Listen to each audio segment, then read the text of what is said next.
Welcome to the Super Speedway.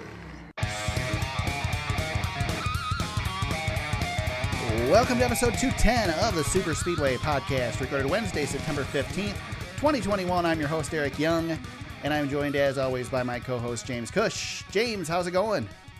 Good, man. You know, we pushed it back a day, and I was worried there for a second when you started reading the notes that I didn't change the date. So I know you are Ron Burgundy, so I was nervous there, but we're in. I actually checked it in advance today, so good. I peeked at the notes earlier today. I was like, man, I've got a busy day at work today, but let me jump in and make sure that James did the notes, because you said you were doing them yesterday, and we decided as you were talking about that we weren't going to record till today, so I thought maybe he didn't do them.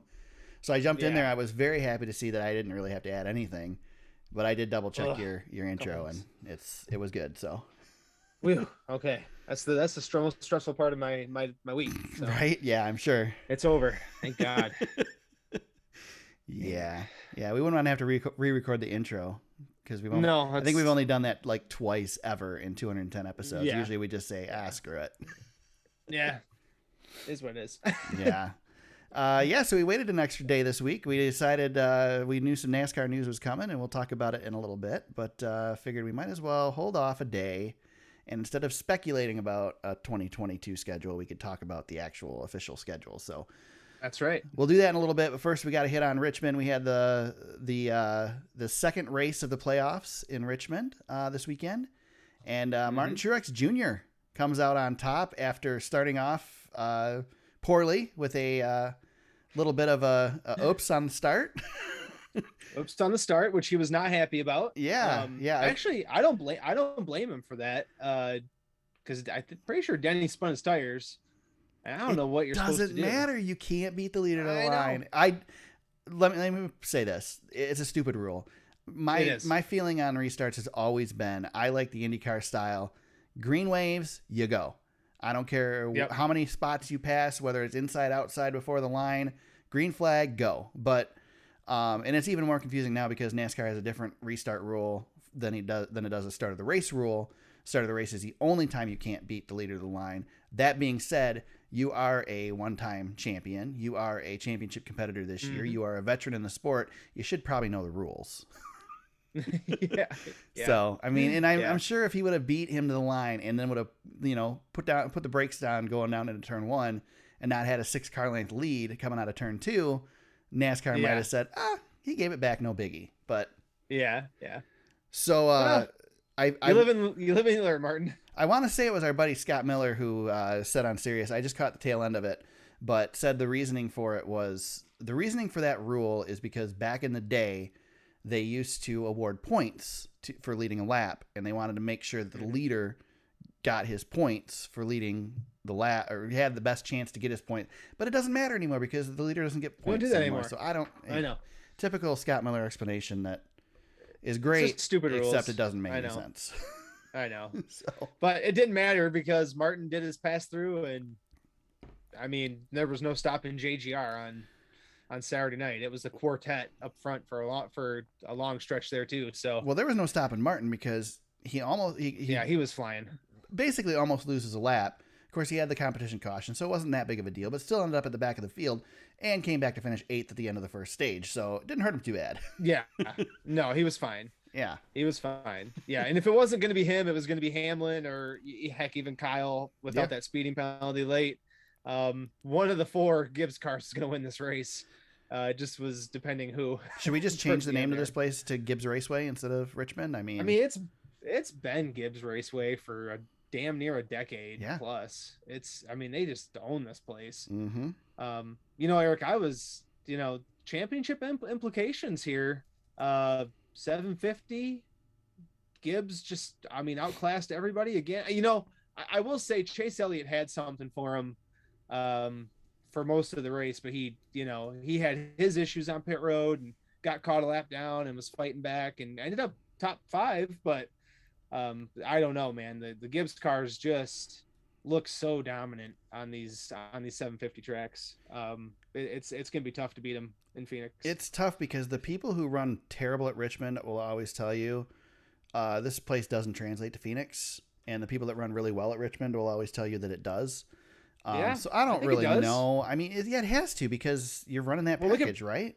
Yeah, and look at Brad Keselowski last year. He dominated Richmond, and then he had a night. I won't say dominated, but he liked that race car, and took the same car to Phoenix, and that was the fastest car of the day. And didn't get the championship, obviously, but was right in the mix. So I think the Gibbs camp's got to be feeling good about their odds right now. You know, we say that this has been a Gibbs racetrack, but it's been a Martin Truex Jr. racetrack, because if you look back at the last 6 races here, or last 5 races here, Truex has won 3 of those 5. And then Brad Keselowski and Alex Bowman both have a win in there between. Of course, then Kyle Busch won the 2 before that. Hamlin's always, I mean, God, Hamlin led almost 200 laps on Saturday night. I mean, you know, he's always, and he won both stages, so he's always hovering around the front of this track too. Right. So, you know, it's I looked up at the scoreboard at one point late, and I saw Christopher Bell snuck up there. I'm like, geez, man, I'm like, what are you supposed to do with these guys? I think that was after Chase's pit stop kerfuffle, which we can talk about. But I was just like, holy cow, you know, they got to be feeling good about themselves after tonight. Well, before we talk about the other guys, I mean, what do we think then as championship contenders? These JGR guys. Obviously, you've got. I mean, Hamlin's in a great position to advance. Martin Truex Jr. Go ahead. Yeah, I was just going to say Hamlin's advanced already. That's right. Yep. You're right. He won the race. So both Truex and Hamlin are advanced. I mean, I think both of them are probably pretty obvious favorites, right? You got Kyle Busch, who's in an iffy situation for this week, but he's going to Bristol, like one of his best tracks. So you would think Kyle will get through. Christopher Bell also runs well at Bristol. Things happen fast at Bristol. Yeah. So Kyle's got to be ask careful. Ryan Blaney. Also... yeah. Oh yeah. Yep. I mean, heck, Chase Elliott last spring with Joey Logano. I mean, you know, they're fighting for the lead, and one little slip up, and all of a sudden it's over for you. Yeah. So, but yeah, no, you gotta, you know, if you're Truex, you know, last year was kind of an off year for him. You know, 1 win and seemed a little bit, you know, off the pace. With James Small coming in there as the crew chief, but they've, you know, put together a real nice season here, 4 wins, and obviously they're going to the next round, and some tracks that he's definitely good at. And if he gets to Martinsville clean and clear, you know, he's got to like his odds to get through. You know, it's you know, Martin's just been as steady as anyone since he moved over to the 78 car, which you know eventually molded into the 19 car that he currently drives. It's just been solid and steady, man. He's you know, he's going to be there. He's going to be there for a little while. And I like his odds. I mean, heck, you know, the one you don't like the most right now is Kyle Busch. That's only because he's 8 points on the bubble right here. So, right. You know, I think Gibbs is feeling pretty good. You know, it's interesting because a couple weeks ago we were making our picks for for the playoffs or for the final 4. And we were arguing over which of the last 2 Hendrick guys we were going to put in, because we were guaranteeing 3 guys to the final 4. Yeah. And now you've got one in William Byron, who's basically, I mean, he's got to throw a Hail Mary this week. And you got Bowman right on the cut line. Things change in a hurry with this format. Oh yeah. Yeah. I mean, that's the thing with 3 races. All of a sudden it's jostled, and Hendrick's looking at 2 cars out of this thing. And, you know, Kurt Busch guy has to be thankful that other people struggled, because, you know, we have it here in the notes, but, you know, he crashed early, and pretty much I thought for sure his playoff odds were going to be done, but he's still above the cut line. So, you know, he's going to a place that he likes. He's got to be feeling at least comfortable that he can get through. But Hendrick, on the other hand, they're in trouble. And William Byron, who I have as one of my championship 4, right? I don't know. I don't like his odds coming out of Bristol. He's 18 back. Yeah. I mean, the way this format is a couple good stages, and he's right back in it. Yep. But, you know, I mean, I think historically we haven't seen that big of a swing with this format. You know, I could see 1 or 2 of those guys that are on the outside looking in, maybe getting in, but the third guy out, that's pretty rare. It doesn't happen very often. Yeah. So I'd be pretty nervous if I was him. And then of course you got Michael McDowell, who's, I mean, he's out. Yeah, he's out. Yeah. And I think Byron, it's just, bad luck at Darlington and didn't run well at Richmond. All of a sudden, there you are. You don't, and he, you barely get a mulligan, and you certainly don't get two. exactly. Yep. Unless exactly. you win, you got to win. Yeah, you got to get your win, or you got to be like, be like Kyle Larson. You've got a big bank of points. Joey Logano's got a nice cushion. You just run solid, and if you do have that bad race, hopefully it's the third one, and you've already built up enough, enough points, or you've got that win in the bank already, which is kind of the beauty of the system is, you got the shake up towards the back. It's always a little bit of action, but the guys at the front are racing just as hard. Whether they've got that win or not, there's value for every single win, and which is one of the beauties of the system. Yeah. I want to go back to Martin Truex Jr. So he won his 31st race this weekend, 31st career race. He's 28th all time. He's one race away from a guy you might recognize in Dale Jarrett, who's a Hall of Famer. Fireball Roberts has 33 wins. He's a Hall of Famer. I think we've already said Truex is a Hall of Famer. He's a past champion. He's a future Hall of Famer for sure. And I think we've probably beaten it to death in this podcast, but I just want to reiterate again that Truex is a very underrated driver. I don't think he gets the respect that he deserves for what he's done in his career, especially if you really break his career down, because he's done it all at the end of his career, or not necessarily the end of his career, but the later part of his current career. Is where he's had all the success. You're right. He's Dale Jarrett, very much so. Yeah, you look at their stats side by side, and it's incredible. They have literally the same, the same trajectory. They struggle, and then find something, like Dale Jarrett did. All of a sudden, he latches on to Robert Yates, and they storm through the series with fast cars, win a championship, a couple more Daytona 500s, and Dale's easily in the Hall of Fame. Martin doesn't have the 500s, but he's racked up a ton of wins. I mean, you think about before he went to Furniture Row, 2 career wins in the Cup Series before then, and ever since then he just cranked them out. Great seasons, and I know he had bad luck early in his career too, Eric. You got to remember that part of it. With the way DEI kind of folded up, that was rough. Dale Jr. left, and things got a little messy, and we joked that Truex is the one who he ended 3 organizations. He did. Yeah, he did. Yeah, the Grim Reaper. Things didn't end so well at Michael Waltrip for him either. No. So that's definitely true. And then Furniture Row, that's just a funding thing. So now he's, he doesn't have to worry about that stuff anymore. But since he's been at Gibbs, I almost think he's kind of underachieved because of how great things were with the 78 car. But again, Cole Pearn didn't stick around, and a new team basically last year with James Small, and those guys, they've got something here. A lot of people talking about Martin Truex Jr.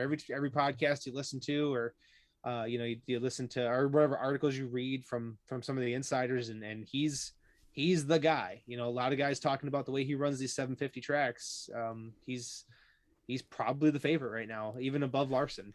It's so funny because, just a couple of weeks ago, we were counting him out. That Truex is struggling. He's just he was so quiet. Not doing the stuff he needs to be doing. And here he is now. He's a favorite because he wins on one of these tracks that, is going to tell us something about the playoffs. And that's the system. And that's the season in a nutshell. As much as we've seen the dominance out of Kyle Larson, he's been dominant and not. He's been streaky. So... And there's the thing with Larson is he's good almost everywhere, but the places he's not good. Exactly. And so you're going to a super speedway. Your chances are you're not going to pick Larson because he's not going to win, and and so. But what's funny is he'll win at Vegas next week, right? Or in 2 weeks after we go to Bristol. He's gonna go to Vegas and be the fastest car there. So he might not need to worry about. Yeah, we'll have four Hendrick cars in the front again. Exactly, and that's the thing. Like going back to Byron, like this is an opportunity here. You got to get back above the cut line because he could win Vegas. And same with Bowman. Like Bowman might not win Vegas, but he could be very fast. Like that's the thing. Like Hendrick could build a little bit of a cushion if they could just get there, but they might lose 2 right off the bat, and that's it. And they're done. Yeah. It's definitely interesting.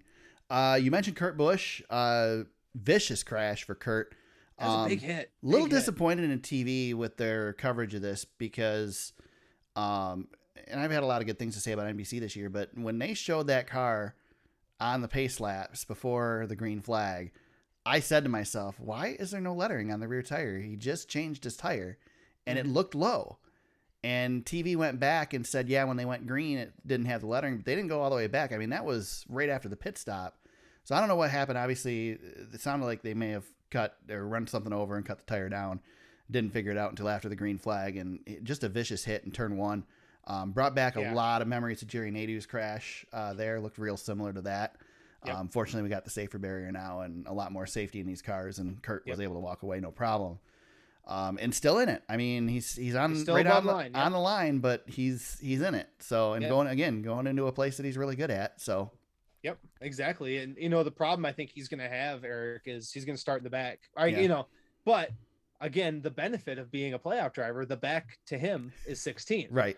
So he still has a shot at playoff points if they can get to Bristol. But a lot of unknowns with Bristol with the PJ1 they're putting down. And are they putting PJ1 down again? Bob said the PJ1. Okay. But it's a newer mix. I was hoping they try the resin this week. Yeah, I had heard the resin too, but that from what my friend Bob says. Buddy Bob. My buddy Bob. So yeah, I mean Kurt's got to be feeling okay. But I think people, when you talk about a short track, I think immediately people think it's slower speeds. Richmond is very fast going into turn one. It's, I like to say it's a smaller Michigan or California with that big sweeping turn. It carries a lot of speed in that first turn. And I'm glad you brought up Jerry Nadeau because that's what I thought too, because ended his career that turn. And again, he's still not right after that. I mean, exactly. Yeah. Tracks like that, heck, it's tough. Yeah. It's fast and that's a tough corner when you only got 3 tires. It's really hard to make that corner. Right. Yeah. So that's if you want to swing the car around really quick, that's probably the best tire to take out. Just when you lose that left rear tire, you're guaranteed a flat driver's side impact. It's just how it always works out. Yeah. You lose the right rear, you'll back it in usually, but if you lose that left rear, it goes all the way around. And yeah, those, I mean, they're the worst hits because, and we've seen other drivers hurt with them before too, that they don't look bad, but it's extremely vulnerable because there's not as much, give the rest of the car, drivers still sit on the left side of these cars. So it's definitely a shorter box, I guess, to put him in. So glad he's okay. And I'm sure he's glad he's okay. And he's still in the championship hunt. He's not out of this thing. Yeah. You mentioned Chase Elliott, another mistake on pit road by Chase, or Chase's team. I guess Chase in this instance, he's the one who backed up. Yeah, it was Chase. Just a mess and cost a pretty decent day. And where did he end up? Yeah, he ended up fourth. He rallied, so, but it was a yeoman's effort to get it back. He was battling. He was fast. He was giving Hamlin a fit before. Before that whole thing went down. How many laps did he lead on the day? He led 58. Yeah, so I mean, compare him to the Gibbs guys. That's he's the only other non-Gibbs driver in double digits. All the Gibbs drivers were double and above, and he was the only other one to crack it. So he's got to be happy with that. A hard day. Right. He's able to get his points. He scored well in stage one and had a decent day after that. Just man, I don't know. Every time this happens, I know the Chase Elliott fans get all riled up.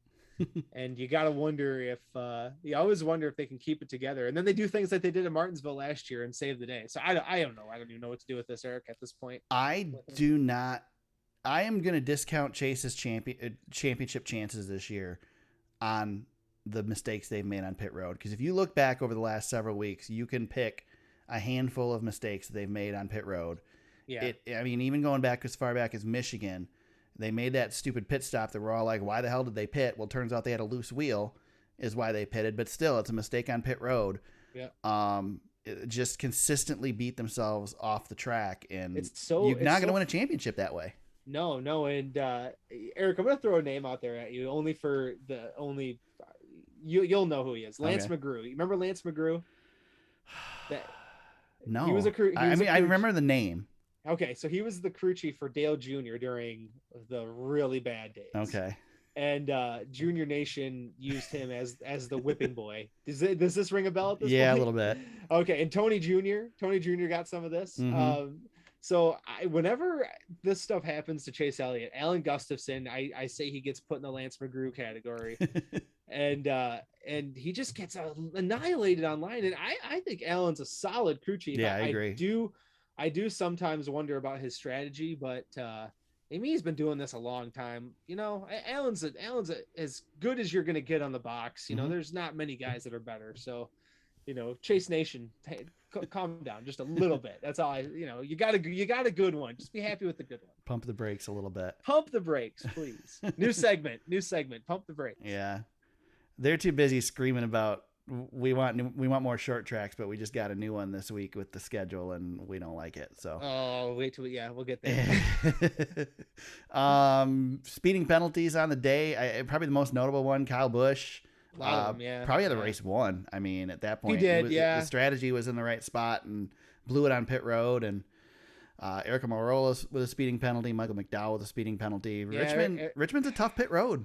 Yeah, those two guys ruined my fantasy day. I had a top two or three with Kyle and Almirola. I was like, yeah, this is gonna be good, and then speeding penalties kicked me in the butt. So, that's tough. And you know, our buddy Todd said that section for whatever reason was nabbing people, and Michael McDowell, you know, let's just talk about his day 3. You just can't do that, especially when you're in the playoffs. You can't have 3 speeding penalties. That's inexcusable, especially when you need to have a good day. Yeah. That's too bad, but got everybody 38 points out for Michael McDowell. I mean, it's wrecked early, and he's been bad. And listen, he's been bad going a couple of races before the playoffs. Yeah. It wasn't looking real good. So that's too bad. Gotta win this weekend, and he ain't gonna do it. So no, I mean, a miracle. I don't know, rain maybe. Yeah. I don't know. Trying to see here. Anything else jump out at us? James, I want to ask you. There's a lot of debate this week. A lot of fans hated this race.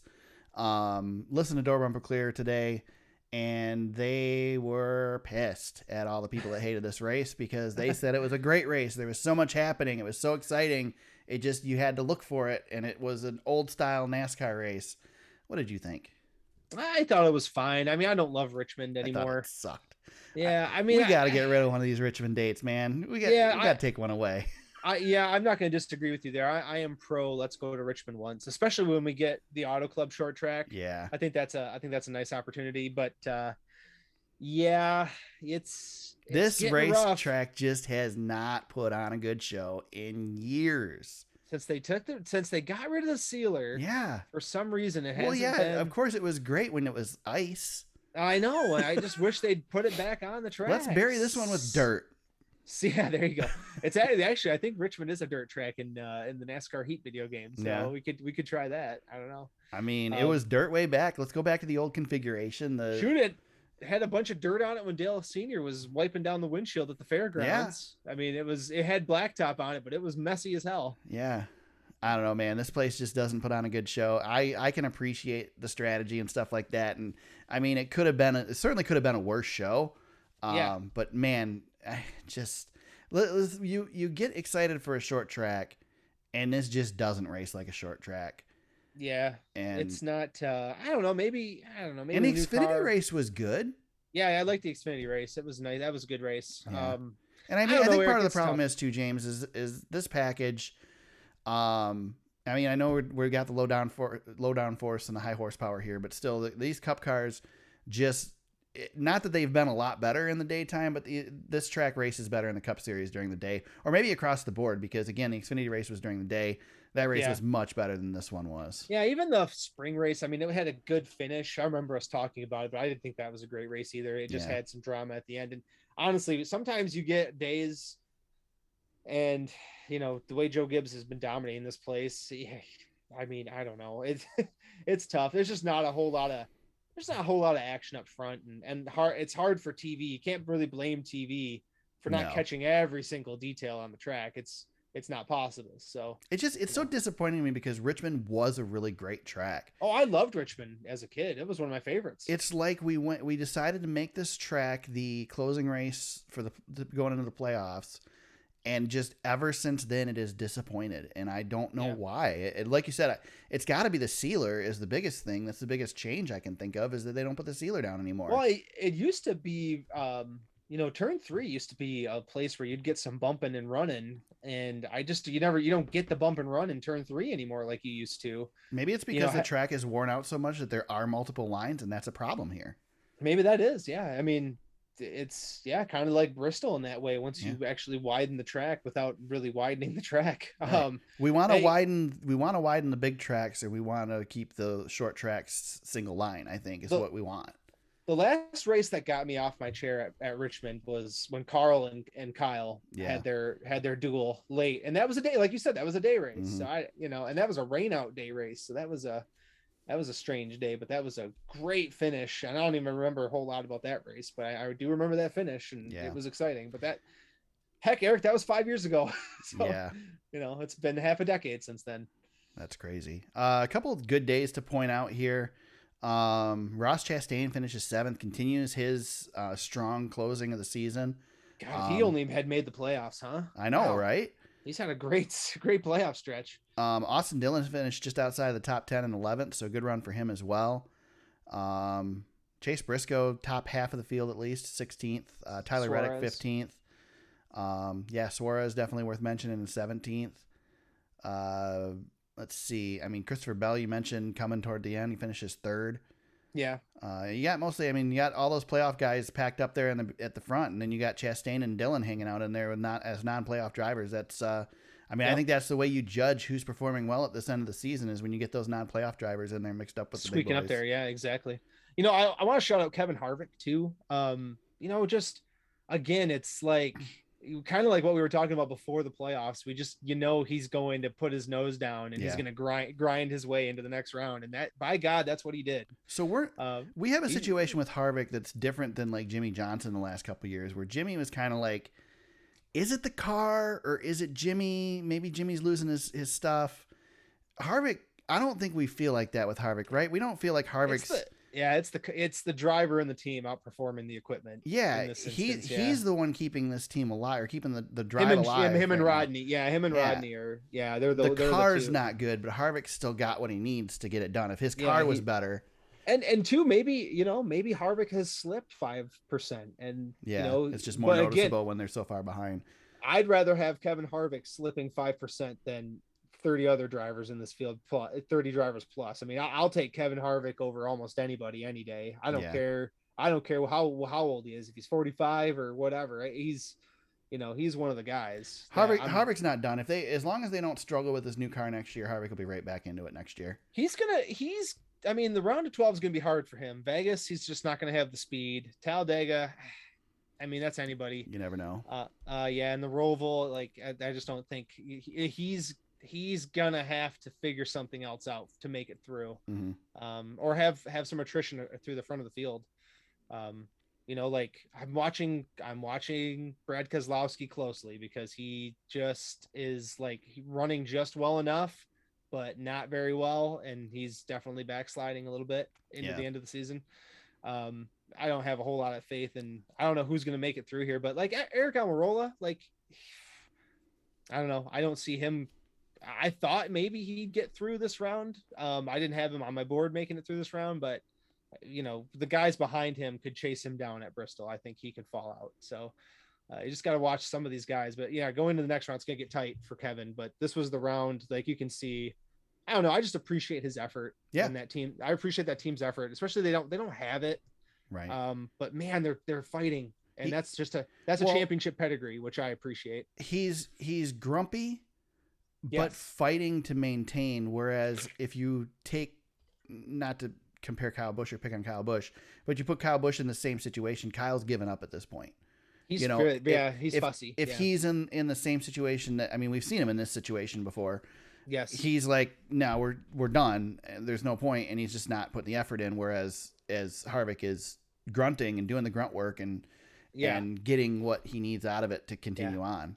This is what I love about the older generation. I guess, Eric, part of it's because it's our generation. Kevin Harvick's one of our guys, from our time. Yeah. When we were younger, I guess. But you got a championship driver who's just hanging on, and he's putting forth a solid effort. And you got to appreciate the wars he's been through. He's been through this thing so many times. He's that team's just got something that they can pull here, and if they can find some speed, maybe, just maybe, but they're hanging around. They're giving themselves a chance, and you got to appreciate it. Yeah. I like how you mentioned that Harvick is our generation, and you mentioned it kind of like, I don't know. Oh, I'm old. I mean, yeah, but I'm older because I'm not that far off of Harvick's age. Dude, I'm telling you, man, I feel so damn old lately. I don't know what it You're is. You're young compared to me. Oh man, but I maybe I'm just an older soul. I don't know. Yeah, that is true. You definitely are older than your age. Oh man, I'm wearing down a lot. You're gonna be really fun at 80. I'm telling you, man. Since I'm almost right at the mid-30s point, and I'm just, I don't know. It's like a switch flipped, and I'm just maybe it's kids. Yeah, kids will do it to you. It's probably that. You've always been a grumpy old man, though. So that's true. Oh, and it's just getting worse. Yeah, it's just getting worse. Yeah. Let's see. Fourth victory for Truex this season. 15th top 10. Great season for Truex so far. Let's see. Chase Briscoe with 16th was the highest finishing rookie. And Joe Gibbs Racing leads the NASCAR Cup Series in victories at Richmond Raceway with 17 wins. Tony Stewart, 1999, 2001, 2002. This was Stewart's first win here, wasn't it? It was, yeah. Yep. That was his breakthrough win. Yeah. Denny Hamlin, 2009, 2010, 2016. Kyle Busch, 2009, 2010, 2011, 2012, 2018 sweep. Matt Kenseth, 2015. Carl Edwards, 2016. And Martin Truex Jr., 2019 sweep. And 2021. I mean, when you've got that roster. Yeah. Yeah, I mean, who? Yeah. What? Tell me a weak driver in that group. I was all Hall of Famers. I mean, good Lord. Yeah, that's pretty ridiculous. Just shows. I mean, just imagine Joe Gibbs Racing taking Dale Jarrett, they're the who Yankees, was man. Nobody, and building the powerhouse that they've built. Oh, it's incredible. I mean, Dale Jarrett was Kyle Petty. He was a guy that had a dad with a famous name. Dude, this brings up a great, if you haven't listened to last week's positive regression, it was episode 119 for those guys, and they do a great job, but they did the history of the Joe Gibbs 19 car. Nice. And how it, when it didn't exist, it actually existed in the minds of, drivers negotiating contracts, be able to make more money. But they talked about how Joe Gibbs has just nailed the talent ever since bringing it. Dale Jarrett was a solid start, and nobody had any idea Bobby Labonte was going to be a champion. Yeah. And that dude, they took a chance on him. They took a big chance on an IndyCar driver named Tony Stewart, right. Who they were, at that time, we still weren't sure if IndyCar guys could come in and do that. How stupid was that? That was stupid. I know. How dumb, right? You take this punk kid from IndyCar. Yeah. Give him a season in Xfinity and then move him up to Cup. That was about what they did, right? Exactly. And I mean, he was decent in Xfinity, but he was a freaking reckless driver. He was ridiculous. Look at Kyle Busch, man. Kind of Hendricks, Hendrick kind of lets him go, and you get like this. It's now 13? Has it been 13 years for him there? 08. So, you get Kyle Busch off the. I won't say off the discount rack, but I mean, you don't get a Kyle Busch, right? The best driver of his generation. Yeah. You just don't get that guy. And man, they got him. And geez, yeah. I mean, they are the Yankees, man. They just they got the best talent. It's incredible to watch when you really look back on what they've built there. It's awesome. The same thing with Hendrick. And that, we know the history there. They were one race away from closing up shop, and Jeff Bodine gets the win. And suddenly now look at what they are. So exactly. Yeah. Of course, without Jimmy Johnson and Jeff Gordon, especially, Hendrick's not what it is today either, but exactly. Yeah. And you look how Gibbs built their machine, and I know we're off on a tangent a little bit, but it's okay. It's okay. How else are we going to go an hour and a half? Well, today? and it makes me look at, exactly. But it makes me look at how disappointing Stuart Haas's season has been. And I think about that, you guys went and got Kevin Harvick, and that was awesome, but you haven't really went after anybody else. Yeah. You got, they did. Busch. I was reading an article today, and Tony already talked about it before. Oh, they went after Kyle. They did. Oh, they knew, but they couldn't sell Ford on it. Ford said no.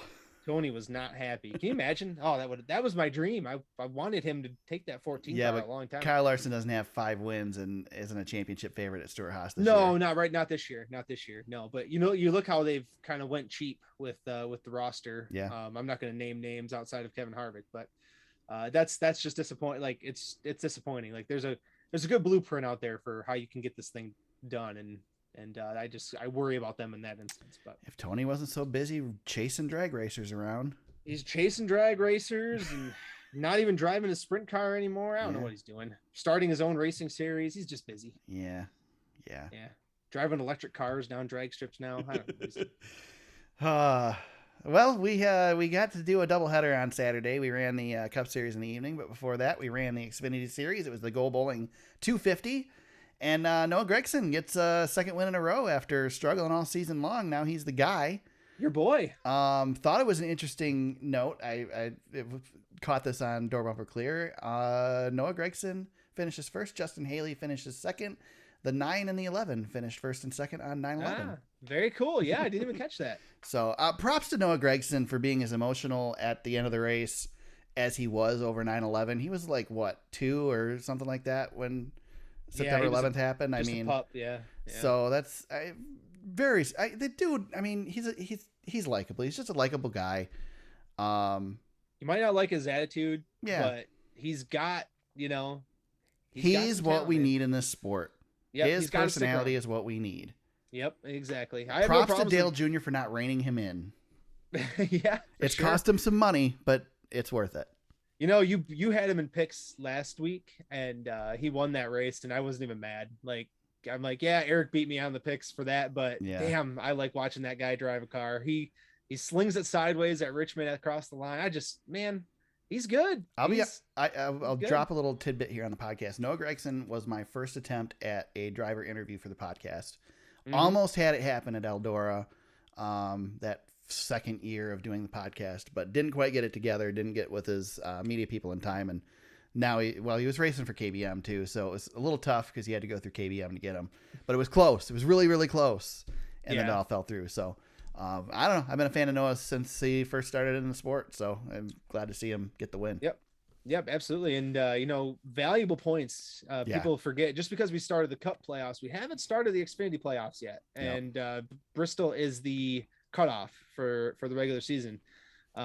Just valuable points for that guy right now with these races that he's getting some wins. And Eric, right place, right time, man. He's building, we talked about Blaney. Blaney did the same thing, just banking these points right to the end here. So that's going to be fantastic for him going forward. He's not going to win the regular season championship. He's had some struggles that we've mentioned a little bit this year, but his average finish is not as good as the guys around him right now. But again, he's fought through the struggles. He's up to 16 top 10s, 10 top 5s, and now he's got the 2 wins.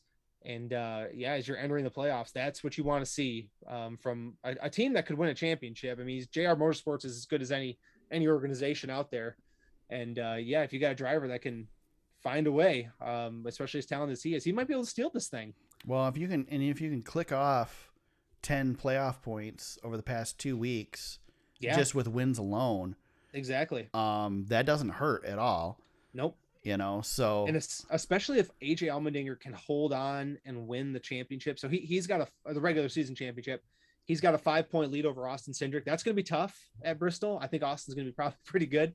But Austin's already also got 5 wins. So if I guess the lesser of the 2 evils, if you're Noah Gragson or Harrison Burton, other guys, in this championship hunt, if AJ can hold on, that's a few less bonus points you got to worry about at the end of the day with Austin Cindric getting away from you.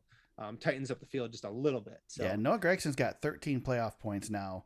And again, 10 of those came from the last 2 wins. Exactly, yeah. AJ Allmendinger's got 24, 34 to Austin Cindric, and it's 15, right, for winning the regular season championship? Yeah, yep, exactly. So, I mean, those are the only guys ahead of Noah. I mean, Noah's 3rd place in playoff points right now. Yeah. And that's pretty good. And playoff points are super valuable because the Xfinity Series starts out at, Vegas, Talladega, and Charlotte Roval. So it's tough. That's a tough first 3 races. So if you can get those points in now, That's really good. And you know, Noah ran a great race, and hats off, man. I'm excited to see him doing some good things here. Yeah. Yeah. I mean, you got a guy who, was at the bottom of the playoff field until 2 weeks ago when he started clicking wins off. And yeah, same. Yeah. Like I said, it's Ryan Blaney. Yep. It's, you just rip off some points here and you give yourself a better chance, give yourself a real shot. Yep. And that's what Noah's got going on here. If he can get another, I mean, heck, go for 3 in a row, go get another 5-7 if you can get it done. Right. Yeah, definitely. I guess probably the most notable, I just closed the show notes by accident. The most notable thing on the weekend, aside from Noah Gregson's win, was the return of the great one, James. The hero. Redneck Jesus. Redneck Jesus, yeah. Dale Jr. was back. Did not perform as we've seen Dale Jr. perform in the past in his one Xfinity start during the year. Oh, but he was coming, Eric. Yeah, he was coming. He got that speeding penalty. Yep. He was another victim the of strategy was good there at the end and just screwed up with the speeding penalty. Dude, he was gonna get a top 5. He was gonna get that top 5, and then that speeding penalty knocked him out. But if you don't listen to the Dale Jr. download, it is worth listening to this week's just for the first 20 minutes or so, which by the way is all I've listened to so far, just to hear him talking about his run-in with Kyle Weatherman. Yeah, that was good. It's good stuff for sure. Weatherman was not happy with him. Well, but they figured it out. Yeah, Junior roughed him up a little bit under caution, and Weatherman did not appreciate that. Yeah, I love Dale Jr.'s reaction too. He's, man, these guys they just race hard in the back of the pack, and I'm just like, yeah, they do, Dale. I like Weatherman says I gotta fix that now. I gotta fix that. I work on my own car. I gotta fix that. And Junior says, well, go fix it. That's so good, man. Love it. Dude, we've talked about it on here so much. Dale Jr. since he stepped away and moved to the broadcast booth, he knows exactly what the fans want. He knows exactly what TV wants. He is just golden right now. And as a guy who has such a reputation in NASCAR, played such a big role, whether you think it's deserved or not, in his years as a driver, this guy is going to be the Benny Parsons in that his post-racing career is going to be bigger than his racing career. Yeah, probably. Yeah, he knows the beats now. Yeah, he does. I wish he'd drive like 5 times a year now. I do too. I wish he'd drive at least a couple times, man. Yeah, just a couple more than once. Get Amy on the phone, get her permission. That's all he needs. I mean, he could run the short tracks every, I mean, why not go run the SRX series, Dale? Come on. Yeah, there you go. Go run with Jimmy Johnson and Smoke next year. Let's go. Let's make it happen. Oh God, that would be great. He'd be so good on there. Do they let backmarker IndyCar drivers run in SRX? I don't know. I thought. I mean, Paul Tracy's out there. Yeah, you're right. True. Good call. And checkmate. Yep, you win. Anything else with this one to talk about? I mean, we said it was a good race, but I mean, there's Ty Gibbs again. Yeah. Jesus, man. I mean, I know it kind of fell through for him too late, but you know what I really liked in this race? I watched a little bit more of this race than I normally. Usually with the Xfinity races, I kind of skim a little bit more. I love the doubleheader, man. It sucks to try and convince to watch it. It sucks to convince my wife that I'm going to watch 2 races during the day. Oh, it's like, yeah. And then football the next day. It's just, it's not good. Well, this is a rough time of year. I just turn football on and do other stuff. So I'm all right there. But NASCAR, I like sit and focus. I don't do anything during the race. I watch the race. Right. Well, you know who I liked in this race, and I haven't seen this from him yet this year, but Harrison Burton gave Ty Gibbs a bit of a fit. Yeah. And I was like, damn right, Harrison, get after it, dude. You're a cup driver, man. I know, and Ty Gibbs is coming to take all your stuff. Yep. So show him something. And I thought those two had a really good, clean battle for a while there. That was kind of fun. But Ty Gibbs just blows me away with his talent. I mean, God, you want to say, yeah, he's a Gibbs and that's why he's driving out there. But man, dude, the guy's ripping every time he races. He's just something else. It's something just impressive as hell. Yeah. I mean, he's got, I don't know. We talked about his stats last week, but I mean, I feel like you and I, however long this podcast goes, 10, 15, 20 years, I don't know. But this guy, however long it goes, he's going to be one that we're going to be talking about the entire damn time. He's ridiculous. Yeah, I agree. AJ Allmendinger leads 39 laps at a track that he hates. Finishes 18th. Austin Cindric also didn't do real well, 16th, but led 50 laps on the day. Yeah, I mean, Noah Gragson gets the win. Junior Motorsports runs well. Justin Allgaier did decent in this race. How about John Hunter Nemechek jumping in the 26 car and finishing third? Yep, that was a good run for him. And I know he was supposed to run next week for Gibbs, right? But he's gonna move. That date got moved to Talladega. I don't know. You're telling me stuff I don't know, but that's okay. So yeah. Anyway, John Hunter was supposed to run a couple Xfinity races. He was supposed to be in the 54 this week. That's right. Ty Gibbs, sponsorship opportunity for Ty Gibbs. He's gonna race Bristol. So John Hunter gonna run Talladega instead. So there you go. But yeah, it's good to see him kind of dipping his toe back in the Xfinity series. I'm not sure what his plans are for next year, but I'm assuming he's hoping to at least be in this series. It doesn't look like there's a lot of seats open in the Cup Series. So yeah, nobody took the 20 car yet, right? Yeah, after Harris. Yeah. So I mean, that's probably the legit landing spot if Ty Gibbs takes the 54 or whatever they decide to do. Right. Yeah, Ty Gibbs ain't running the Truck Series full time. I'll tell you that. That's just not happening. No, and you got that 54 car open next year in theory because Kyle Busch isn't running it, so you can make it full time. I don't know, man. He's doing the YouTube stuff, talking about his Xfinity career. I don't know. I think he'll be done for a year or two, and then he'll be back. Somebody's got to get him something else to do on the race weekend. He's got crabby stuff to do, though. He's hanging out with. He's crabby because Brexton's kicking everybody's butt, and Kyle's not bringing home the checkered flags anymore. Brexton's taking hold. Yeah, Brexton's coming for his stuff now. Yeah, I'm mad that I didn't ask Kyle about Brexton at Michigan now because somebody else was asking him about him this week, and Kyle was talking about it, all happy about how Brexton's winning more races than he is and stuff. So I should have asked him, but maybe it'd have been less grumpy. Yeah, I don't know what it's going to take to make him less grumpy, but that might be the only way. Yeah. Well, maybe Bristol will do it. Yeah, that might be.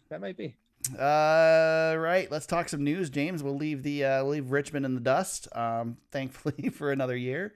Yeah. And let's we got again we postponed the podcast a day because we wanted to discuss the schedule, which we now have officially in our hands.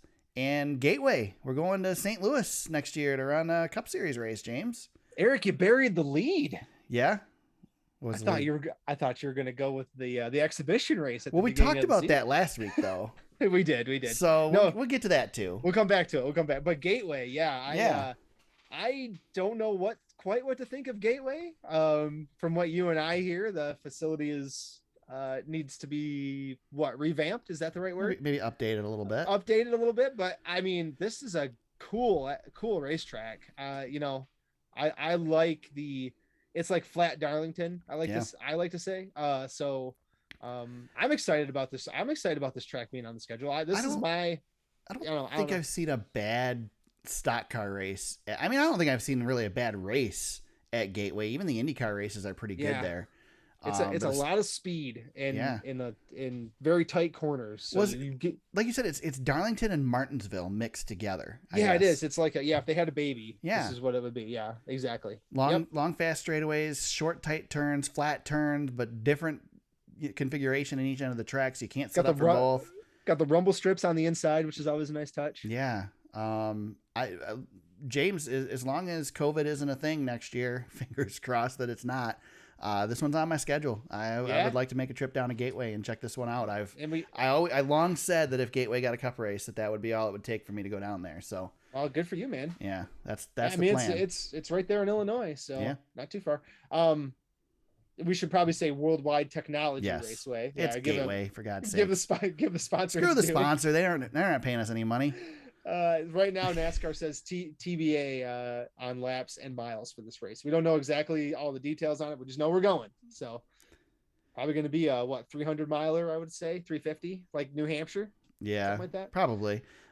Disappointing. Let's give the sad news, James. Pocono loses a date. Sure. Sure. I feel for the people in Pocono, but they've had the doubleheader the last couple of years. I think the doubleheaders, as cool as they are, just isn't going to be the future of NASCAR as much as we wanted to see it tried. NASCAR tried. They tried. I mean, this year we had two pretty decent Pocono races, but we don't usually have that. So Yep. And this is coming from somebody who lost a date at my local track, or with Michigan. I applaud it. Let's keep taking second dates from these tracks, and adding new tracks to the schedule. If we get a new track because we lose a date at another track, I don't want to see places like Chicagoland and Kentucky lose dates completely. But let's cut some of these extra dates out and run one time at places and give more people a chance, more tracks a chance to do this thing. And well, it's one of the reasons NASCAR bought into the tracks too, to buy this. And I know they don't own the Pocono. Conveniently, NASCAR hasn't moved a whole lot of their own races. Yeah. Other than Chicagoland. Here's what I think NASCAR is doing too, Eric, right now. We are in a transitional period. So we're seeing a lot of double, like Kansas, Richmond, tracks like that still got 2 dates. Mm-hmm. NASCAR's not going to take dates away too fast. It's kind of like when you make a trade in a salary cap sport, you don't want to lose the salary. So you kind of make a trade to make sure you fill out the numbers equal as close as possible. NASCAR's not giving away any of these dates right now. But they're going to definitely hold on to the schedule just the way it is, so they can move them in the future. So like you said, I think Kansas is in trouble for 2. I think Richmond will be in trouble for 2. I feel good. We were talking before the podcast. I feel good about places like Talladega, Daytona. They're not going to lose, a date. Right. But yeah, I think there's room. Now you can see, looking at the schedule, you can see the room for movement. Mm-hmm. Like it's there. It's now it's built in, and we just got to see it happen. It's very exciting. The interesting part is the spot that there's the most room for movement is the NASCAR side. Yes. But there's less additional NASCAR tracks to go to, whereas SMI has like very little room for movement. Yes. And they're the ones with the tracks that have the prospects right now, with tracks like North Wilkesboro and the Nashville Fairgrounds race. Yep. So it'll be interesting to see what happens, because unless some major money changes hands, I don't see NASCAR giving one of their dates to SMI. Yeah, and NASCAR will contract a lot of these dates too. Like Road America, I think is like a contracted date. I think they call it something like that. And that's what SMI does with COTA. Yeah, exactly. Yep. COTA runs that race. And I think Nashville Fairgrounds would fall under the Bristol umbrella. I think they would run that race. So, it's I don't know. It's pretty cool. Like, we're gonna have that. We got to remember that Atlanta's going to be new. We got a new Atlanta coming in. I thought Nashville was pretty solid, so I like seeing that back on the schedule. But again, we got a new car. I don't know how these new cars are going to race. Yeah, and we still don't fully know whether we're going to run it at every track. Although we're going to run it at the Coliseum, so I'm assuming that we'll run it at every track. Yep. So. Yep. You said it. Yeah. You said it. Yeah. So it's official. The news really broke yesterday. We got to see an iRacing glimpse of the track inside the LA Coliseum. We got to see a lot of people reference back to the Soldier Field track that the Cup Series, what's now the Cup Series, raced in. What was your favorite reference back though, Eric? Do I? Dodge Raceway. Oh yes, Dodge Raceway is good. Yes, from the EA Sports games. One of my favorites. Yeah. So yeah, props to Jeff Gluck for putting that out there. I know James was talking about it too, but James doesn't quite have the pull that Jeff does on. I know. Yeah, he's got a few more followers. couple more. Yeah. But yeah, I mean, we talked about it last week, and I'm even more for this race. It's probably the biggest market that NASCAR could be in. It's everybody's screaming for something new. Everybody's screaming for short tracks. Here you go, guys. You got what you wanted. James and I talked on this podcast 2 years ago whether the Clash should run its course, whether we should just get rid of it. Last year, we decided to take it to the road course. As much as it didn't disappoint as we expected it to, we didn't want it to continue there. So we got our wish. Everybody got their wish, and everybody's still bitching about it. So I don't know. I'm excited about this. Yeah. Seeing them test the track out on iRacing. I know iRacing isn't the real thing. But man, I'm ready. 25 cars on this track, quarter-mile track inside the LA Coliseum, 74,000 fans. Let's do it. I don't know if Let's we're gonna tear get some stuff up, man. Yeah, we're gonna tear these new cars. Yeah, up we're not gonna have to wait long to see the bodies ripped off Yeah. these new cars. Yeah, and you know what, Eric? Last week I did my thing and I was a wet blanket. I can't be wet blanket all the time. You know, as much as like inside of me I don't love this, I mean, you can't deny that it's flashy. It accomplishes a lot of different things that NASCAR wants it to accomplish. It freshens up the Clash. Yep. Like, you can't argue the pros and cons list leans heavily to the pros. That being said, when NASCAR does these things, there's always disaster lurking. So I'm hoping that that's not the case. I hope this is a hit. And I hope that they fill that thing. And you know what, Eric? They're gonna fill that. They'll sell that place out. And with the Super Bowl in town, it gives people something to do the week of the Super Bowl, and I think that's going to be really cool. Just don't have Reggie Bush calling it NASCARs again, and then I think we'll be okay. But yeah, we're going racing on a football field. It's happening, and we'll see how it works. I mean, seriously, I don't know. Is there a more iconic stadium? If we're gonna run a race in a stadium, is there a more iconic stadium than this stadium?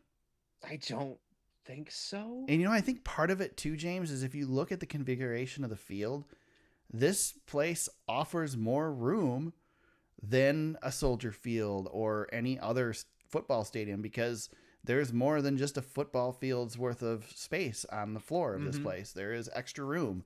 Yeah, there is. Looking at it now, it's you can definitely see there's some spots out there to make it happen. So. Yeah, I mean, I wish it was at Soldier Field because I could make that trip. I ain't making the LA trip.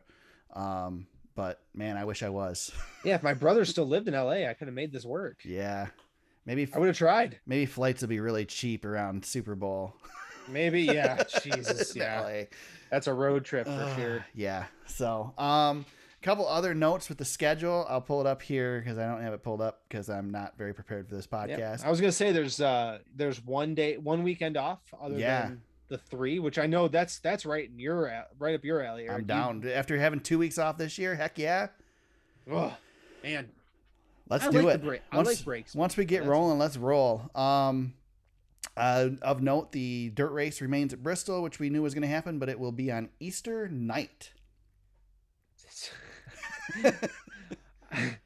Listen, I know why NASCAR's doing it. You've got families at home. They're all vegged out from eating. Yeah. And you're gonna put on a show. Yep. So have at it. Hey, we wanted it under the lights. We're getting it under the lights. That's all that matters. Yep. Michigan shifts on the schedule. Notable because we're from Michigan. Moves up to August 7th. We get Watkins Glen now, the penultimate race in the regular season before we go to Daytona. That's an interesting mix. I love that. That was one thing I noticed and thought that was really cool. Like, we're gonna go to Watkins Glen and Daytona, and that could really mix some stuff up. Two races there to end the regular season. I really liked Michigan before Daytona just because it was such a Daytona light this year with the package. Yeah. Of course, we don't know what we're going to have next year with the new car. It could be different. It could be more like a super speedway. The verdict is still out on that. So, but I'm all right with it. It's, again, keep it fresh. I like the mixing up of things. We got some changes in the playoffs. Richmond, we've mentioned that we are not big fans of Richmond. It's not in the playoffs anymore, but we do get Homestead back in the playoffs. Yes. I'm so excited to have Homestead back. Yeah, me too. Thank God. So the second to last round, we go Las Vegas, Homestead, and Martinsville before we go back to Phoenix. It's one of my favorite tracks, Eric. I love it. Yeah. Texas, Talladega, Charlotte road course is another leg of the playoffs, and we kick it off with Darlington, Kansas, and Bristol. Yep. So, I'm trying to think what you mentioned. We go back to Nashville again. COTA is on the schedule again, which we expected. Early or end of March. COTA. Really, I saw a tweet the other day. I don't remember who it was that tweeted it, but we went from speed weeks to speed week to speed weekend really quick for Daytona. Yep. But we go Thursday through Sunday this year or next year. That's it. I'm sure there's going to be some preseason testing though with that new car. So we're going to have cars on track quite a bit at Daytona. Yeah. So. Also of note, we returned to Auto Club Speedway, February 27th And that'll be the last time we're racing on the 2 Mile Oval Auto Club. In theory, that's what they say. That's what they say until COVID shuts us down and we don't go back. We'll see what happens. Yep. I don't know. I sat in the press box at Michigan. I was talking with Brandon Crowd from the Lap Traffic podcast and just looking at the front stretch at Michigan. And I said, can you imagine taking this front stretch and that pit road and that now is the back stretch and this is the racetrack right here? Because it's very similar. And man, James, it's tight. It is really, really tight. Yeah. And I'm pretty sure that the size or the space between pit road and the front stretch at California is very, very similar to Michigan. It's going to be close. Yeah. There's not a whole lot of room to make it any different. Yeah. So it's going to be close. It'll be different. I mean, that's again, that's a track that you're going to see that's going to look very similar to the setup that we're going to see at the Coliseum. And the Coliseum is going to be a little bit smaller, but you're not going to be able to have, haulers in the infield because there's just not going to be room there. So yep, it'd be cool, man. I'm looking forward to that one. Yeah. So yeah, other than that, it's not a real big difference over last year. We mixed some things up a little bit. Still get the All-Star race at Texas Motor Speedway, which again we knew.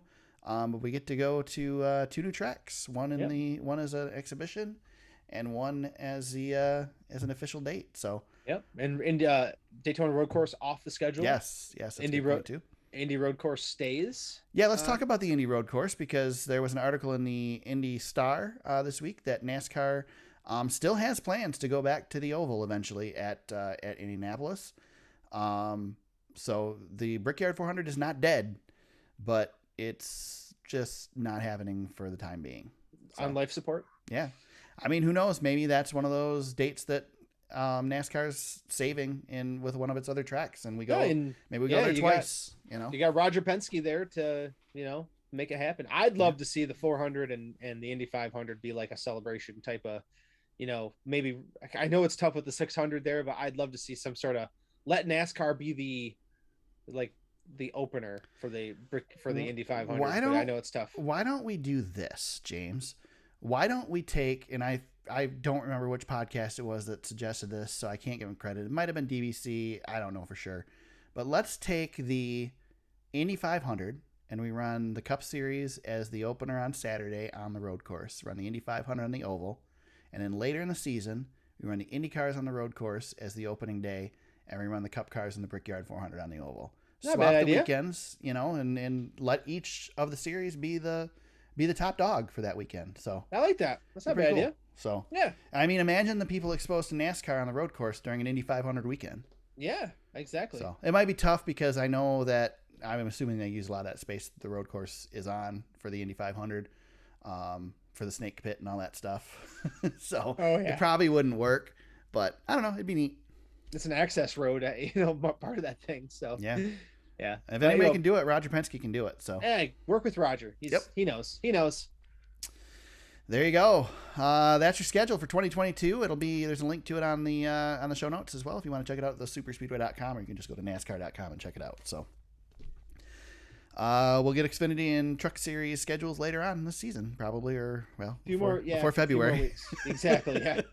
Yeah. I think Parker said a few more weeks. I saw that today. So a couple weeks. A couple other news items. Justin Allgaier will be back to Junior Motorsports for his 7th season. That announcement was made this week, so good for him. Yeah, man. I don't know if there's anything else to discuss there. Justin likely is a career Xfinity Series driver at this point, but he's got himself a good home there.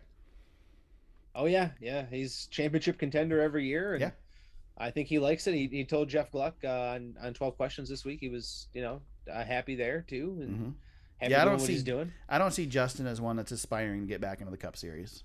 Yep. Yep, I don't think so. I think he had his moment and got there, and that was enough. Yep. So, Sheldon Creed will move to Richard Childress Racing in 2022 full time for the NASCAR Xfinity Series. Yeah, pretty cool for him. Yeah. And I know he was getting tired of being in the Truck Series I think I had read that he said he didn't want to be a lifer in the truck, so that he wanted to try to branch back out and climb the ladder. So this is a nice spot for him. RCR's got good stuff. I do worry about our buddy Matt Snyder over there. Not sure how long he's going to be driving for RCR, so we'll see. He's still in the playoff hunt, so We'll see how that goes. But yeah, good move for Sheldon Creed. They won't announce he's losing his ride at least until he's knocked out of the playoffs. Right. Yeah, poor guy. James, you got to take this next one because you shared a link to it and I tried to read it and I just didn't care. So. Oh God, I don't even know. Yeah, it's not really a long story. Basically, the Race Team Alliance is still around, which is pretty much why I noticed it. I'm like, oh, those guys are still doing that right? thing. Huh? So, yeah, and the Race Team Alliance is just the group of owners in the NASCAR Cup Series. They get together and I don't know. They have NASCAR's ear. I don't even know if they do anything anymore, honestly. But they are branching out from being more than just a group of rich white guys, and they've got they're branching out into a media arm. So basically, what they're going to be doing is putting racing content in different digital areas that we can view them. They own Speed 51. Okay. You may have heard of that. So, if you're watching races online, good chance you're watching them on Speed 51. RTA actually bought that in 2019. I did not know that. I didn't know that either. That's interesting. I was like, yeah, I'm like, oh, okay. So the RTA, they do more than just talk. They actually are doing stuff. So I would expect Speed 51 to probably grow and watch out for other racing platforms online. That's basically the gist of it. So keep an eye out for that. I would love to see Speed 51 and Flow Racing and Dirt Vision all combine. So I didn't. Yeah, they've got a good product. I would buy a subscription if I could just get everything I wanted in one spot, but I can't get it. I have to go 3 different spots. And Flow Racing is outrageous, but it is. I mean, it's really. I guess it's $100. I think it's $100 for the year. I was gonna say Flow Racing's got the best product. Yeah, it definitely does. Opinion. Yeah, in my opinion. Yeah, they've come out of nowhere too. With some really good stuff that they've got. So. Yeah. Yeah, I've debated going. I almost went back to that for what the heck was on just recently that they had on there. I can't remember. Probably the World One or not the World 100. The Dream was the Dream this week, or maybe no, it was the World Dream 100. wasn't on Flow though. I think Dream was on Dirt Vision. Probably, wasn't it? Yeah, I think it was probably on Dirt Vision. I don't know. That's like you said. If they would just combine, it would be great. Too much. It's just like NBC. I wish they'd freaking combine their Track Pass and Peacock. Because I got to pay separate if I want to watch both of them. And as a result, I canceled Peacock because right now there's no racing that I care about on Peacock. I don't really need to watch the extra IndyCar stuff on there. So Eric, at the end of the day, we're all going to be buying subscriptions. To I'm good with that though. Let me cancel YouTube TV and just buy a subscription to NASCAR. Wouldn't it be something if somebody had an idea to take all these subscriptions and bundle them into something? I don't know. Maybe you could call it cable or something like that. And then you just pay one. Oh, wait, I'm sorry. Right. That already exists. My bad. Well, I mean, I got rid of cable to get YouTube TV, and I pay $70 a month for YouTube TV, which is more than I paid for cable. It was, yeah, exactly. But that being said, price. I can watch YouTube TV anywhere I go, and on my phone, on my iPad, which makes it worth it to me. But all I watch is NASCAR. Yeah, NASCAR and Supercross, and I can get Supercross on Peacock now. So if I could just get NASCAR in one spot, I'd be good. I had Charter for a while, and I took Charter with me everywhere I went. I could get my racing and stuff on there, and I would watch. I'd watch the NFL on it. Yeah, but you have to watch it. You'd have to watch it live, though. Yes, yeah. See, that's the YouTube TV advantage. That's the reason I don't get rid of YouTube TV, James. Is the DVR at YouTube TV is just magnificent because it's unlimited. I can record everything I want, and you're an incredible procrastinator on racing Sundays, so it's good for you. Yeah, exactly. It's coming late. So yeah, I love YouTube TV for the DVR feature, and I just set if I find a show interesting, I just record it, and it would record every episode of that show ever, and it's always in my DVR, and it deletes after, I don't know, 90 days or 120 days or whatever the hell it is, and it's perfect. It's perfect for me. Yeah, I don't need to watch anything live. I prefer to time shift. Oh yeah, you've got a nice system down. You're busy as hell, and then you somehow get it all in. I don't know how you do it, but it's incredible. Yeah. Let's see. Starcom Racing shutting down, James. We heard that's what we rumor before the show started. Yeah, one of their crew members tweeted it's over at the end of the season, and I mean, yeah, it's on J-Ski, so we it's got to be official, right? Yeah, and there's another rumor that's been going around for a couple weeks that they sold their charter to Spire. So, looks like Starcom will be done, and Quinn Houff will be looking for a ride or moving on to his next career, one of the two. Yeah, looks like it. Like that. Yep. Sorry, my wife is asking for my food order right now. So I'm a little distracted because food is more important than the podcast right now, James. Hey man, it's it's almost 8:30 here in Michigan right now, so you got to get it in. I mean, it's Starcom shutting down. The only reason we're talking about it is because of the charter situation. Obviously, that charter's got to go somewhere. Yeah, and it's valuable. Yeah, very valuable. And like we talked about a couple weeks ago, Spire sold 2 of their charters. They had 3, they sold 2. And looks like they're going to get another one back, and they'll get one cheaper. Yeah. Buying one that's a lower value like Starcom. So that's just a business move, smart move. Yeah. And Spire will have 2 seats ready to go for 2022. There you go. That's the news as we know it at the moment. Let's jump into our picks and get this over with, James, so I can eat some dinner. No, I'm just go kidding. Eat, Eric. Let's go. Let's rip it. I mean, I'll get you out of here. Yeah. Let's go. We got 3 races to pick this week. Actually, we are racing tomorrow night. The Truck Series and the ARCA Series are on Bristol Motor Speedway Thursday night. Xfinity Series on Friday night, and the Cup Series on Saturday night. It is night racing at Bristol. Can't beat that. Yes, sir. We start with the UNOH 200 presented by Ohio Logistics on Thursday night with the Truck Series. James still gets to pick first because while I did not have the greatest of weekends this weekend, I'm still well in the lead because James had such a terrible week last week. Yeah. But he's chipped away a little over 20 points. It's easy picking first. I don't know why it took you so long to pass me. I know, right? Yeah. Right. And I'm going to take some risks this week. So it's either going to pay off for me or I'm not taking giant risks, but I'm taking risks. So good. Well, it all depends on who you pick because you might screw my risks up. But I'm coming from the back. So I already put my names in the spreadsheet, but Truck Series, I'm going John Hunter and Nemechek. You're just throwing it right at the wall, huh? I got it. Yeah, I'm really taking a risk. I got to get these points back, man. So give me John Hunter. See, you could have left him because I can't pick him because I picked him last race. So you could have played defense. I could have, but I need the points. So I ain't got time. You're gonna make it easy on me because you're gonna let me take a risk. So I was gonna go with Ben Rhodes here, because for some reason I like Ben Rhodes here, and he's got a decent average finish here. But I'm gonna throw a little bit of a Hail Mary, and I'm gonna go with the guy that you picked a couple weeks ago that screwed you over, and I'm gonna go Carson Hocevar. Oh, he'll be good here. I assume that Carson, as a short track guy, will be strong, and coming off of he is racing on Saturday night. He's going to be preparing to race Saturday night in the CRA JEG Series at Toledo Speedway, by the way. Nice, yeah. So he's got going to have some short track racing this week. So good on him. One of our guys, Carson Hocevar is one of those guys I got my eye on, just kind of watching him come through the ranks. So I like that guy. So we'll see what he can do. I like that pick. Xfinity Series Food City 300 on Friday night. James, who are you picking for the Xfinity Series? I can't pick Ty Gibbs, or I would have, but I'll take Noah Gragson. I'm going to ride the hot streak. Nice. Give me Noah Gragson to get the 3-peat. I want 3 straight from Noah Gragson. All right, I am not going to take the easy fruit and go with Ty Gibbs then because you can't pick him, so it doesn't matter anyway. But you did take the one I was going to choose. I was going to go with Noah as well and ride the hot streak. So I'm going to go with my second pick here, and say that I like Joe Gibbs racing at this track, and instead of going with Ty Gibbs, I'm going to go with Harrison Burton as my pick. Oh, nice. Here. Yeah, I didn't see that one coming. He'll have probably a pretty good starting spot after his run at Richmond too. Yeah. And I think I'm assuming Noah's going to be on the pole or near the front. So, right. He'll get some playoff points there. Yeah, I would guess he's probably, if he's not on the pole, he's got to be front row. Yeah, I was eyeballing Austin Cindric here. Yeah.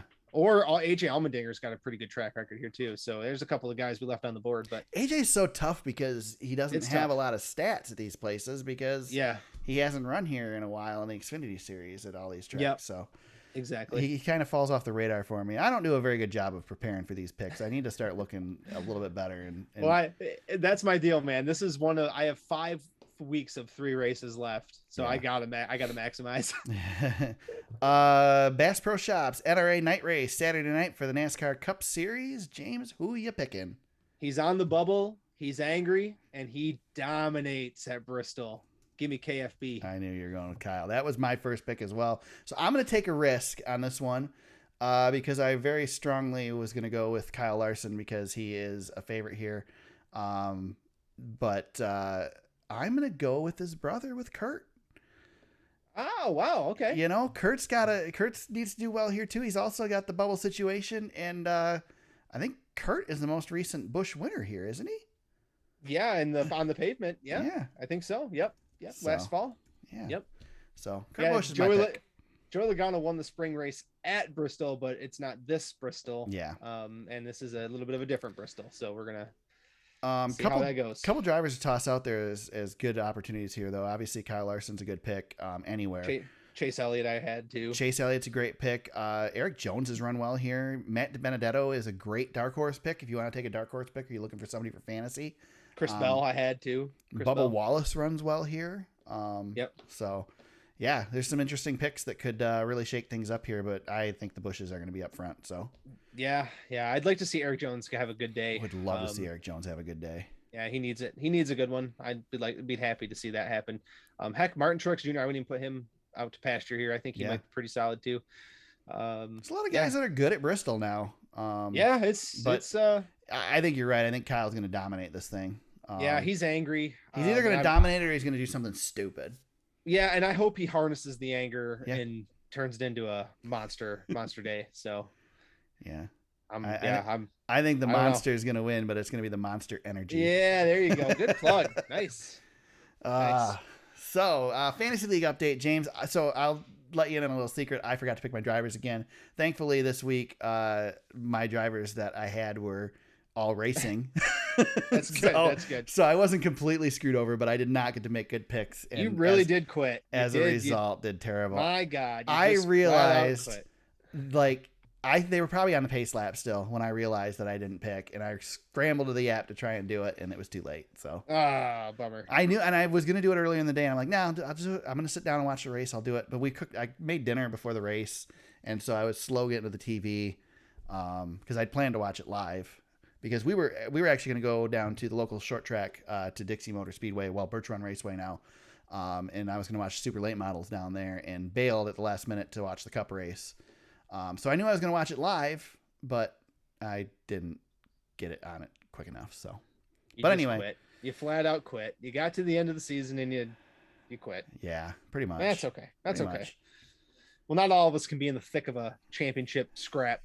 So, we had a tie for the win at Richmond. Bird 8U and Team Draftona share the honors. Nice. And that bugger Ranger Runyon snuck back up there and got a third place. He had a good day. What a jerk. What a jerk. I know. He was letting me hang around. Playoff standings real quick after 2 races, just for fun. Team Draftona, Bird 8U, and Barron Speedway right there. Nice. Top 3 for the playoff standings. And the one that matters, the overall standings, Ranger stretched his lead out to 115 over me. And our buddy Todd, it's like I said last week, it's a 3-horse race. He is 1 point behind me in third. So we got ourselves a nice little scrap there. I'd say Team Draftona not too far out. He's in fourth, 51 points behind Todd. So we got ourselves a little bit of a grouping here, but the top three are close. So we'll see how we do at Bristol. I need a big day. I can't let Ranger have any more of those. That's for sure. So should I start making preparations now for Ranger's postseason appearance on the show? You might. Yeah, you might. I was riding a nice hot streak. And I thought I was going to beat him again this weekend, but the way those penalties fell and everything, all of a sudden everything turned. I had Denny Hamlin winning. That cost me a bunch. So as interested as everybody is in fantasy, that's how it played out. Ranger had the right picks, and dang it, he got away a little bit. So I have to try to reel him back in, and dang it, Todd, that son of a gun is still hanging around too. So there you go, fantasy update. As much as we love it. That's funny. So shout outs to wrap things up here. I'm gonna start out. And I'm going to go with, I'm going to shout out Josh Williams this week, James, because Josh had himself a pretty good battle with Redneck Jesus on Saturday in the Xfinity Series race and got a little frustrated with Junior. But they made good after the race, and he was on Junior's podcast quick this week as well. And just I like the attitude that Josh had, and just good to hear from somebody running, working hard in the back of the pack, and got to get himself a little exposure by having a run in with Junior this weekend. Yeah, it turned out to be good for him. So yeah, he's all good right. on him. He got appearance on the podcast, got to plug himself a little bit, and cool deal. So better than Kyle Weatherman coming after Junior at the end of the race. So yeah, geez, Pete's.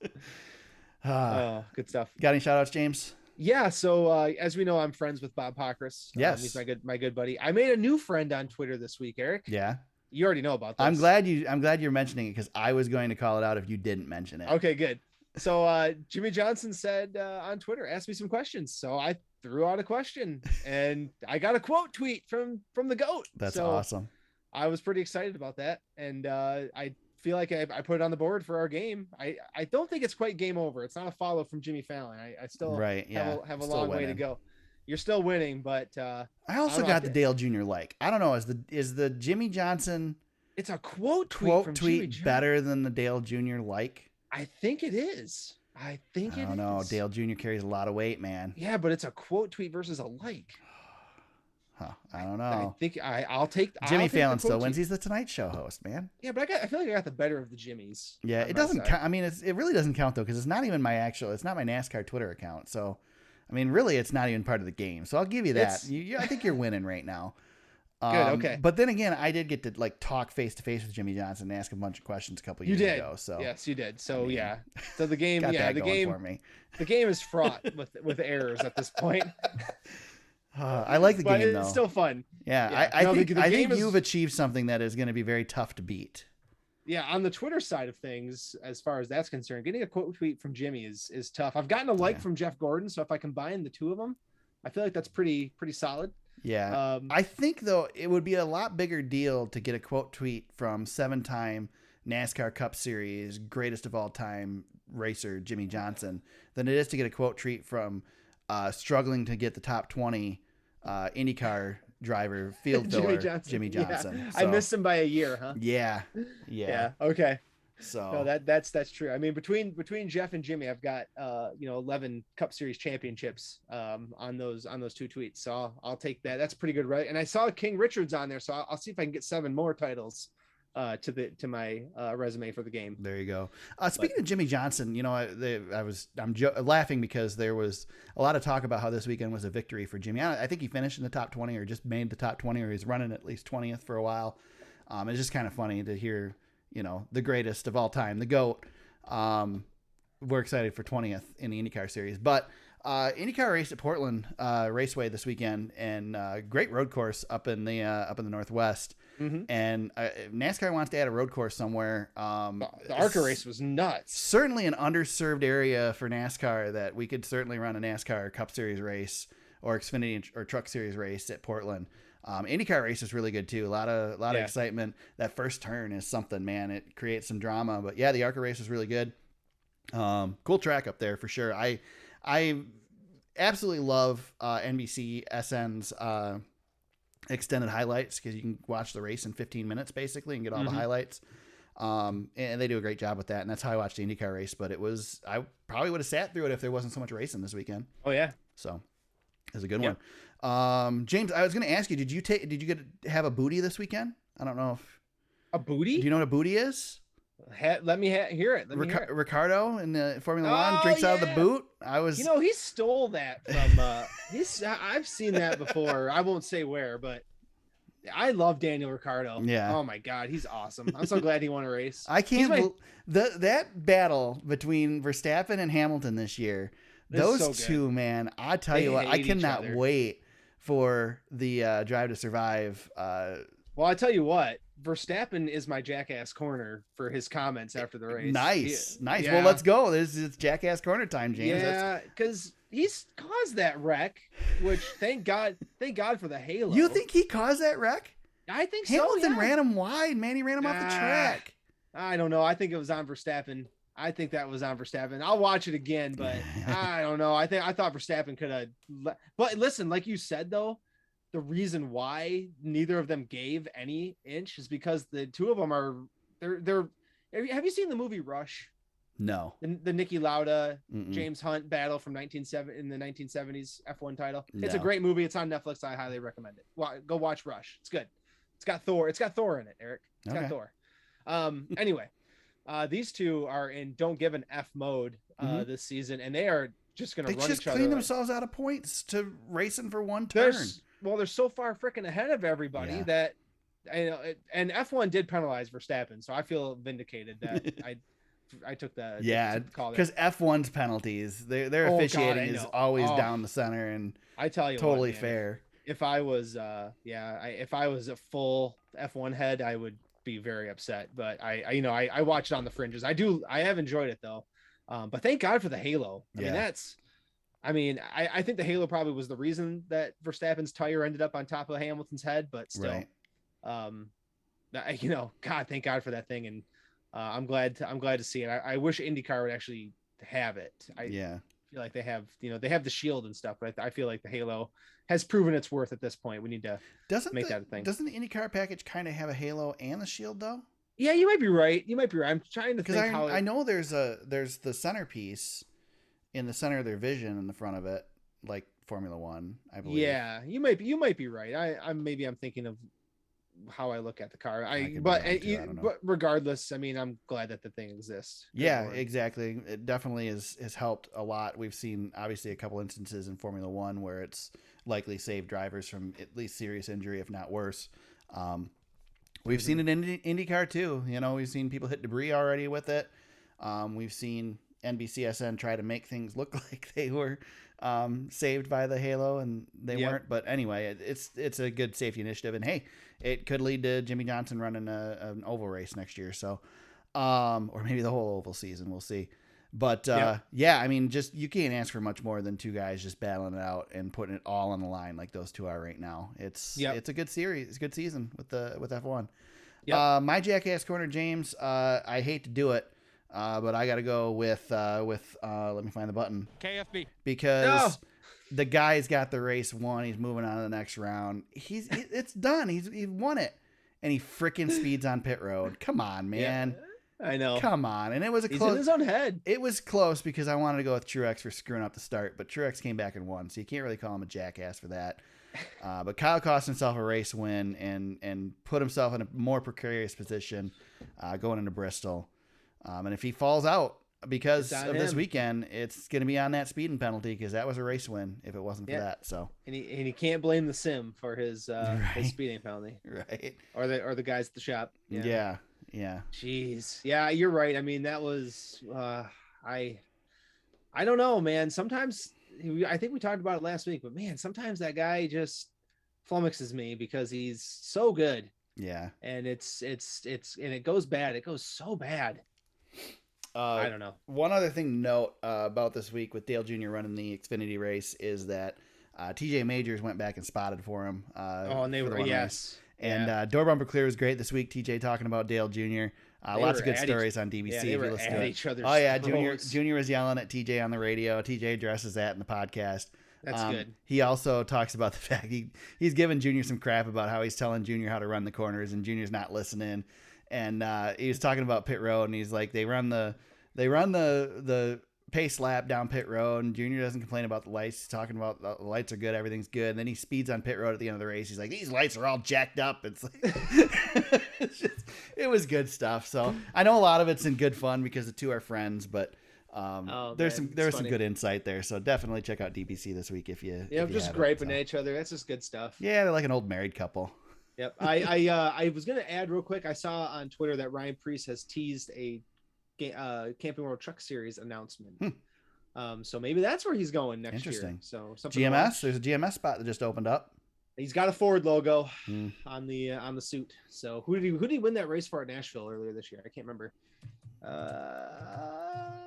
Hold on, who can get it first, Eric? I'm not even looking. So what a bummer. Okay, hold on. I mean, if it's Ford in the truck series, there's not a lot of options. Yeah, it would be possibly for DGR. Did he run for DGR when he won that race?